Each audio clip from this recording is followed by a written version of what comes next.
히브리어로 평강, 평안을 뜻하는 샬롬. 우리 서로를 바라보면서 샬롬으로 우리 인사를 한번 해보겠습니다. 네, 샬롬.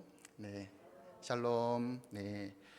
이 자리에 오신 성도님, 그리고 이 시간 온라인으로 함께 예배를 드리고 계신 성도님, 모두 주님의 이름으로 축복하고 오는 평강, 그 샬롬이 증산제일교회 성도님 모두에게 임하길 간절히 소망합니다. 말씀에 앞서서 잠시 기도하겠습니다. 살아계신 하나님 아버지, 오늘 이 시간 우리에게 하나님의 말씀을 주셔서 감사합니다.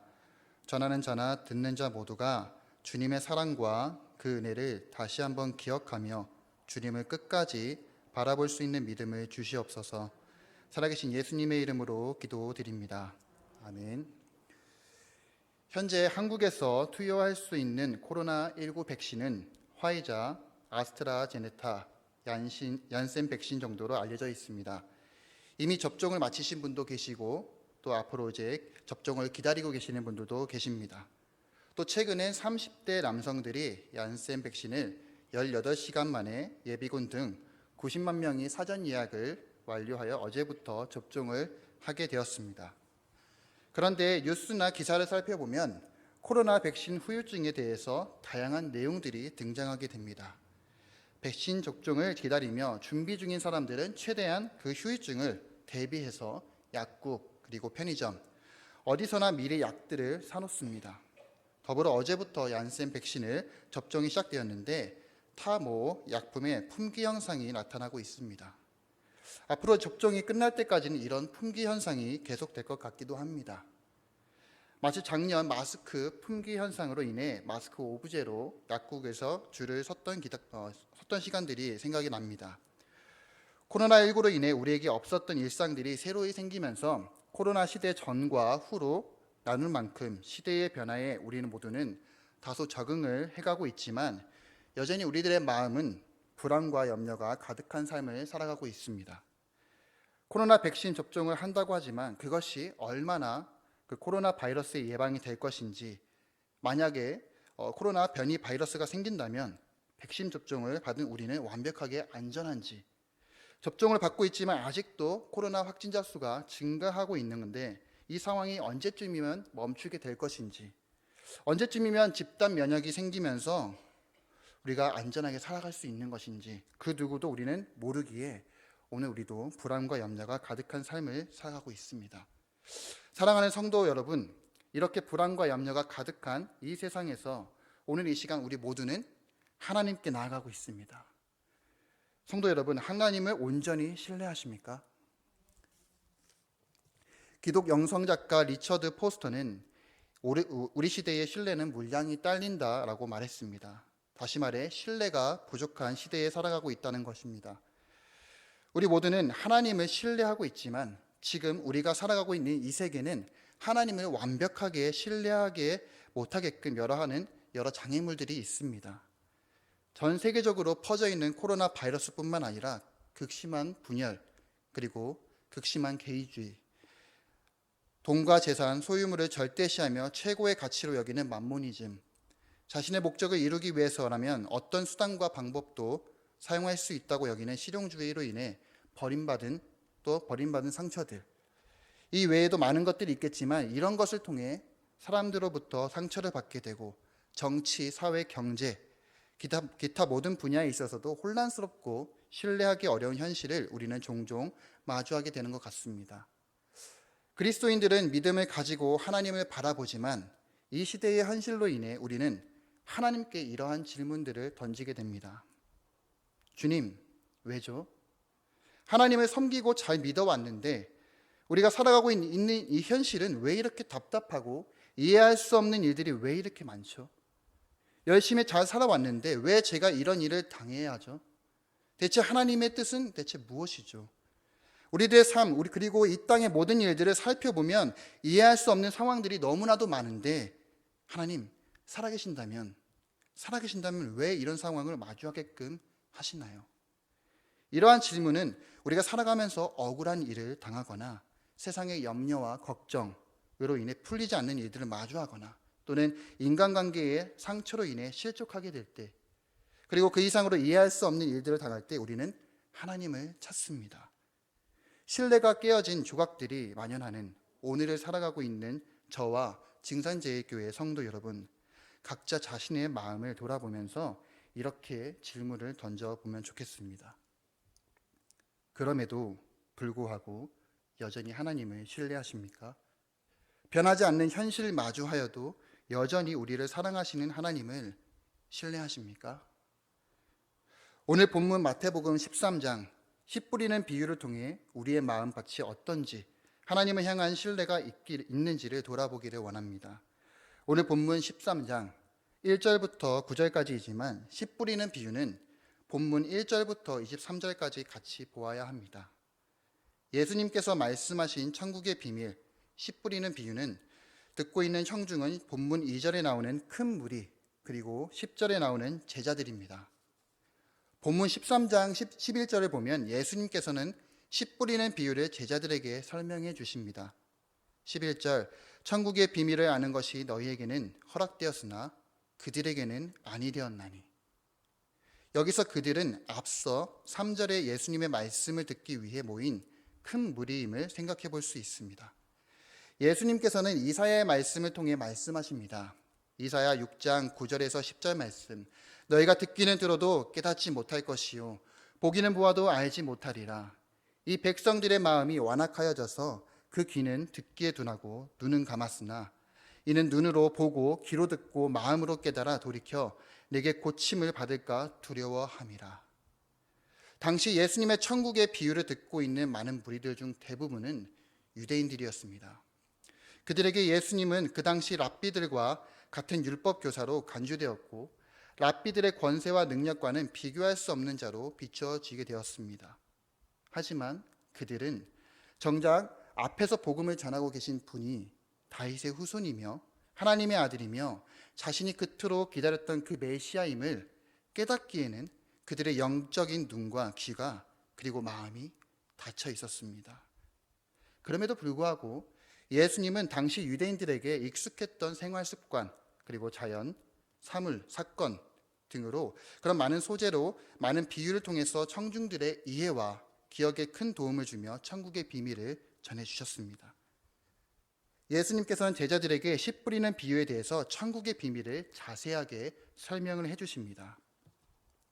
먼저 씨 뿌리는 비유는 씨 뿌리는 자의 주체적인 행위를 1차적으로 고려하면서 씨가 떨어진 4가지의 땅을 주목해야 합니다. 여기서 씨 뿌리는 자의 주체적인 행위라는 것은 뿌리는 자의 씨가 하나님의 말씀이라는 것을 생각하며 씨를 뿌리는 자가 천국 복음을 선포하기 위해 오신 예수님 자신을 의미할 수가 있습니다. 예수님께서 전해주신 하나님의 말씀의 씨가 떨어진 4가지 땅들은 크게 2가지로 구별할 수 있습니다. 첫 번째는 열매 맺지 못하는 땅, 두 번째는 100배, 60배, 30배의 열매를 맺는 땅입니다. 씨 뿌리는 자가 씨를 떨어뜨렸지만 열매를 맺지 못한 땅들은 다음과 같습니다.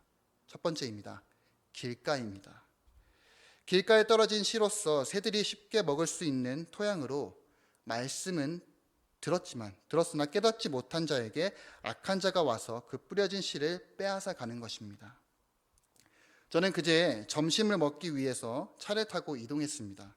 가는 길에 바닥에 떨어져 있는 부스러기를 먹고 있는 비둘기를 많이 보았습니다. 아무리 다가가도 비둘기들은 비켜주지 않아서 인내했지만 그 인내가 오늘 말씀을 조금 더 깨닫게 해주는 것 같습니다. 매주마다 말씀을 듣고 매일같이 묵상했던 하나님의 말씀의 씨앗이 예수님께서 우리 마음 밭에 뿌려지고 계시는데 만약에 우리 마음의 밭이 어떤 뿌리를 내릴 수 없는 길가라면 그리고 그 길가에 뿌려진 부스러기처럼 하나님의 말씀의 씨앗이 뿌리를 내리지 못해 깨닫지도 못하고 이리저리 바람에 휘날려 새들의 모이가 되어 악한 자에게 빼앗긴다면 아쉽게도 그 땅은 열매를 맺지 못합니다. 두 번째입니다. 돌밭입니다. 돌밭에 떨어진 씨는 흙이 깊지 않아 싹이 빨리 나옵니다. 하지만 해가 돋은 후에 말라버리는 토양으로 말씀을 듣고 즉시 기뻐야지만 하나님의 말씀의 이해와 깨달음의 깊이를 더해주는 뿌리가 없어 삶 속에서 환난과 핍박을 받을 때에는 넘어지는 자입니다. 여기서 넘어지는 자는 헬라어로 스킨딜리조 또는 실족하다 또는 죄를 짓다, 덫에 빠지다, 믿음을 포기하다의 뜻을 가지고 있습니다. 신앙생활을 꾸준히 한다 하지만 실상 우리의 삶과 마음을 돌아보면 하나님의 그 말씀의 깊이를 모르고 삶 속에서 진리의 말씀을 깨닫지 못하고 주님을 인격적으로 만나지 못함으로 인해 우리 앞에 주어진 여러 문제들과 시험으로 인해 상처를 받기도 하고 심하게는 하나님을 향한 불신으로 인해 믿음이 흔들리는 분도 많이 보입니다.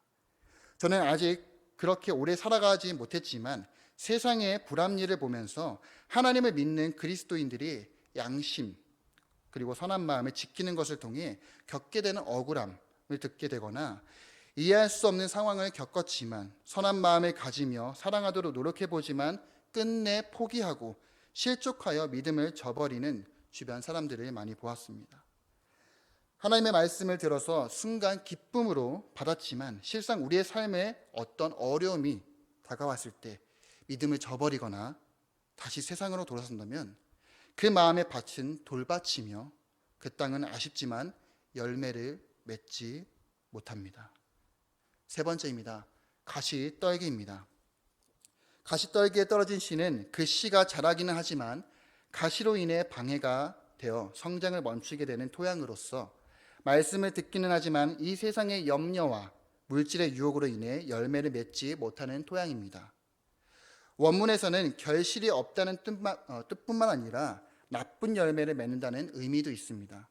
즉 세상살이에 대한 걱정과 재물의 욕심, 세상적인 것들에 집착하여 신앙생활을 제대로 못하는 사람들을 가리킵니다. 우리는 신앙생활을 하면서 하나님의 말씀을 듣고 깨달아 순종을 합니다. 그래서인지 간혹 하나님께서 우리에게 던져주시는 믿음의 도전, 영적 성장의 길을 요구하실 때가 있습니다. 그때마다 보통 많은 사람들은 공통적으로 이런 말을 하곤 합니다. 하나님, 저 아직 멀었어요. 전 아닌 것 같아요. 제발 다른 사람 좀 찾아주시면 안 될까요? 에이, 하나님 아시잖아요. 전 요즘 회사 일로 너무 바쁩니다. 이제 승진까지 얼마 남지 않았어요. 주님, 이번 한 번만 눈 감아주세요. 다음에 여유 있을 때 제가 넉넉할 때 주님을 돕겠습니다.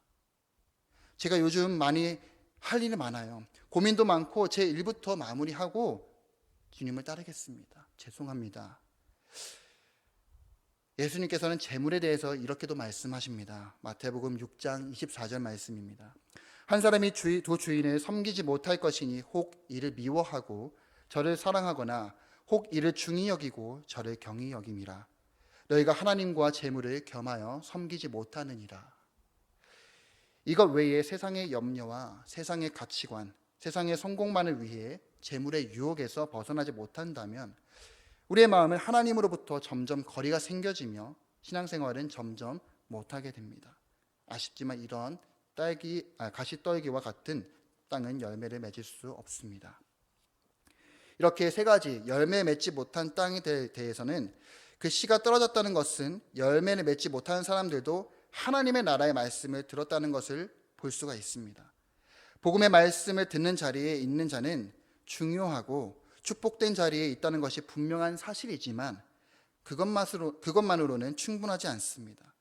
다시 말해 하나님의 말씀, 하늘나라의 말씀과 복음을 들은 자들은 그것을 깨달아야 하는 자리에까지 나가야 되는 것입니다. 네 번째입니다. 좋은 땅입니다.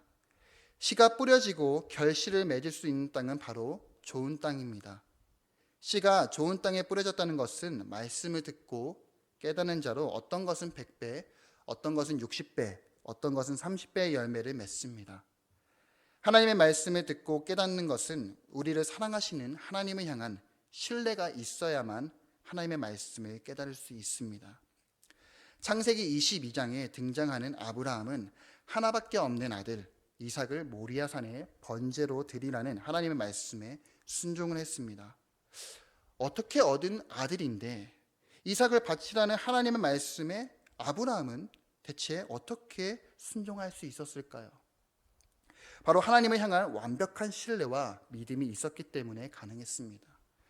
이삭에게 생명을 주신 것도 하나님이시니 거두시는 것도 하나님이시고 내가 너로 큰 민족을 이루고 내게 복을 주어 내 이름을 창대하게 하라니 너는 복이 될지라 라고 말씀하셨던 그 하나님의 약속의 말씀을 아브라함은 믿었습니다. 아브라함은 이삭을 번제로 드리는 과정에 이삭을 포박하고 칼을 들기까지 마음이 속상하고 하나님의 그 크신 뜻을 다 알 수가 없었겠지만 그럼에도 불구하고 하나님을 향한 신뢰를 저버리지 않았고 믿음으로 나아갔습니다. 끝내 하나님은 미리 예비하신 수량을 보여주시고 아브라함의 믿음을 보시며 다음과 같이 말씀하셨습니다. 창세기 22장 18절 말씀.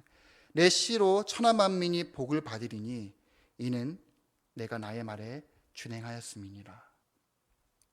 아브라함의 믿음의 여정 속에서 하나님을 아는 것, 그 이상으로 신실하신 하나님을 그의 삶을 통해서 깨달았습니다. 8년 전 작고한 기독 영성 작가 브래넌 매닝은 그리스도의 삶을 한 단어로 정의한다면 그것은 신뢰다라고 말씀했습니다. 비록 신뢰가 깨어져가는 이 시대를 살아가며 상처를 받고 세상의 걱정과 염려를 가지며 살아가지만 그럴수록 여전히 변치 않으시는 하나님의 사랑을 신뢰하길 주님의 이름으로 축복합니다. 사랑하는 증산제일교회 성도 여러분, 신뢰란 우리가 하나님께 드리는 선물입니다. 왜 나만 겪는 고난이냐고, 왜 나만 짐을 지는 것이냐고 생각할 수 있겠지만 사랑하는 성도 여러분, 광야에 있을 때야만 바로 그때가 하나님을 만날 때임을 잊지 마시기를 바랍니다. 당장 눈앞에 문제가 해결되어 보이지 않아도 항상 우리와 함께 하시는 임마누엘의 하나님을 기억하기를 바랍니다. 요한복음 15장 5절 말씀, 나는 포도나무요 너희는 가지라. 그가 내 안에 내가 그 안에 거하면 사람이 열매를 많이 맺나니 나를 떠나서는 너희가 아무것도 할 수 없음이라. 이 말씀을 신뢰하며 우리의 삶의 주인을 주님께 돌려 하나님의 말씀을 아는 것, 그 이상으로 깨닫는 자가 되어서 주님께서 맺게 해주실 열매를 믿음의 눈으로 바라볼 수 있는 증산제일교회 성도 여러분이 되시기를 주님의 이름으로 축복합니다.